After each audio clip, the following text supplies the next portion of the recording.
Olá, sejam bem-vindos a mais um PUCcast. Eu sou Julia Shaw. E eu sou Pedro Coutinho. Esta é a abertura da nossa série de 3 episódios sobre a próxima conferência do G20 no Brasil. A União Africana, a União Europeia e 19 das principais potências globais vão se reunir no Rio de Janeiro nos dias 18 e 19 de novembro. Pertinho, hein? Pois é. E como o Brasil vai presidir o encontro, o governo definiu 3 prioridades. A reforma do sistema de governança global, o combate à fome, pobreza e desigualdade e as 3 dimensões do desenvolvimento sustentável: econômica, social e ambiental. E essa última dimensão é o foco da nossa conversa de hoje. Falamos com professores dos Institutos de Relações Internacionais e de Energia da PUC-Rio para entendermos melhor como a sustentabilidade deve aparecer na cúpula do G20 e quais são os principais desafios no combate às mudanças climáticas. PUCcast. Nesses últimos meses, temos acompanhado recordes de temperatura por todo o país. De acordo com o Instituto Nacional de Meteorologia, esse ano tivemos o setembro mais quente já registrado no Brasil. A média foi de quase 26 graus. A gente consegue sentir as mudanças climáticas na pele, seja por um calor insuportável em pleno inverno ou pela intensidade e frequência das chuvas. Segundo a Defesa Civil, 80% dos municípios do Rio Grande do Sul foram impactados pelas tempestades que inundaram cidades inteiras no ano passado. Em um momento de crise global, as principais potências precisam agir. Os países do G20 são responsáveis por 80% das emissões de gases de efeito estufa no mundo. Não é um exagero dizer que eles estão entre os principais agentes do aquecimento global e, consequentemente, das mudanças climáticas. A professora de Relações Internacionais da PUC-Rio, Maria Helena Rodrigues, falou sobre as queimadas que têm dominado os noticiários em 2024. Um estudo do programa Copérnicos da União Europeia revelou que a Amazônia foi o principal emissor de gases de efeito estufa durante quase uma semana no mês passado. Bom, a gente está vivendo uma crise grave, não só o mundo, sino no Brasil particularmente, especialmente com as queimadas e a seca, e a gente está presenciando talvez uma situação que a gente não pensou que íamos viver tão rápido. É como se a ideia da mudança climática ela se precipitou, e acho que o Brasil foi muito certo em escolher esse tema, porque realmente a gente precisa não só propostas, sino respostas imediatas à mudança climática. O Brasil criou um grupo de trabalho sobre sustentabilidade no G20 para avançar a agenda ambiental. Os grupos de trabalho são chamados de GT. Outro GT importante que veio do Brasil é o de Finanças Sustentáveis. O propósito dele é identificar os obstáculos para uma economia verde, desenvolver soluções para esses problemas e contribuir para um alinhamento do sistema financeiro e os objetivos do Acordo de Paris. Maria Helena considera esse GT uma oportunidade dos governos colocarem as finanças a serviço da sustentabilidade. Exatamente. E para fechar uma tríade de projetos, o Estado brasileiro também preparou a iniciativa de bioeconomia. Você explica pra gente, Júlia? Eu explico sim.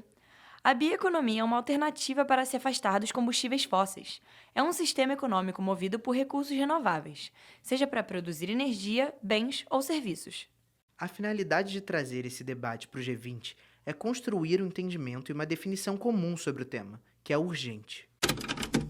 Que esse não é o futuro, e que essa realidade da mudança climática ela está aqui já conosco. Então, talvez essa realidade nos faça pensar de que é necessário, faça pensar os países de que é necessário efetivamente atuar agora. Sobretudo porque os países têm que, primeiro, diminuir, obviamente, os gases de efeito estufa, e isso leva a pensar outro modelo de desenvolvimento.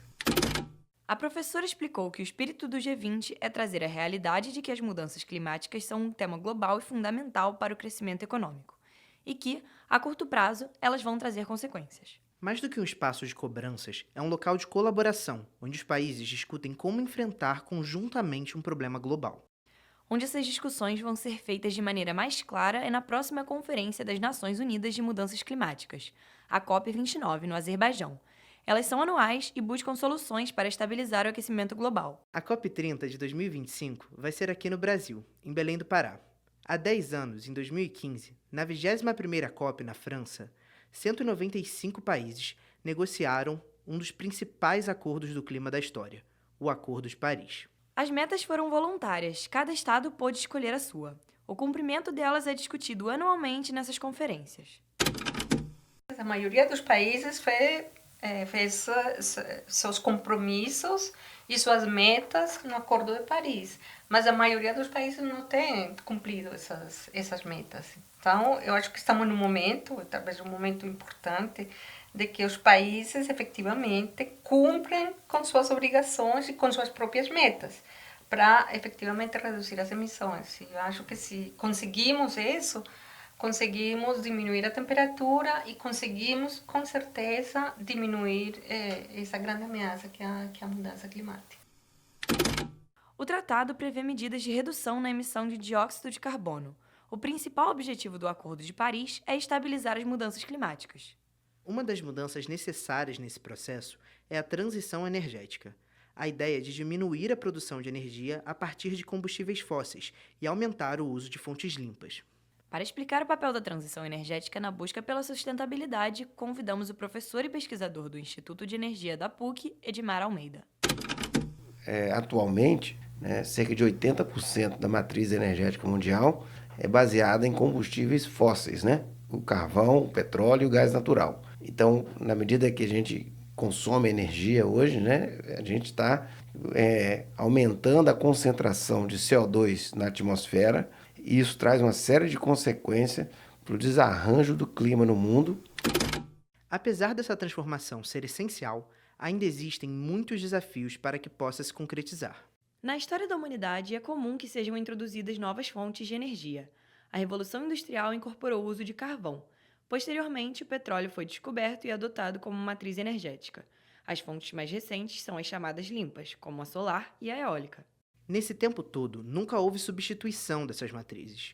Isso porque não deixamos de usar nenhuma fonte, apenas adicionamos novos meios de produção energética.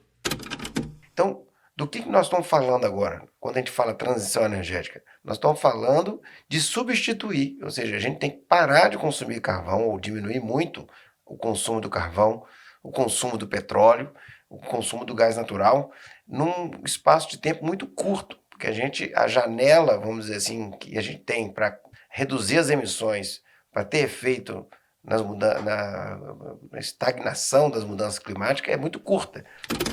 O tempo é um problema sério, mas as dificuldades não param por aí. É verdade. O abandono das energias não renováveis tem um impacto financeiro. A desativação de usinas de carvão e petróleo, por exemplo, causa um grande prejuízo para as indústrias. Pois é. E para que a gente possa passar por uma transição energética, vai ser necessário priorizar a sustentabilidade e deixar um pouco de lado o aspecto financeiro no primeiro momento. E falando em economia, o Brasil tem um desafio para enfrentar nesse processo. Isso porque a maior parte das emissões de gases de efeito estufa no país vem do uso da terra, com o desmatamento e a agricultura.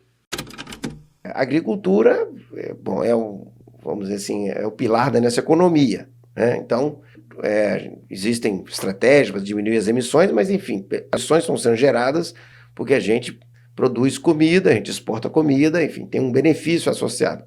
O desmatamento da Amazônia, esse sim é o grande problema, porque a gente muitas vezes desmata sem gerar benefícios econômicos. A boa notícia é que grande parte das fontes energéticas do Brasil são limpas.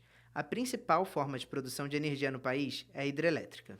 No que tange a energia, o Brasil está bem à frente dos outros países, porque a nossa matriz energética ela é bastante limpa já. Então, a gente, basicamente, 45% da nossa energia é de fontes renováveis.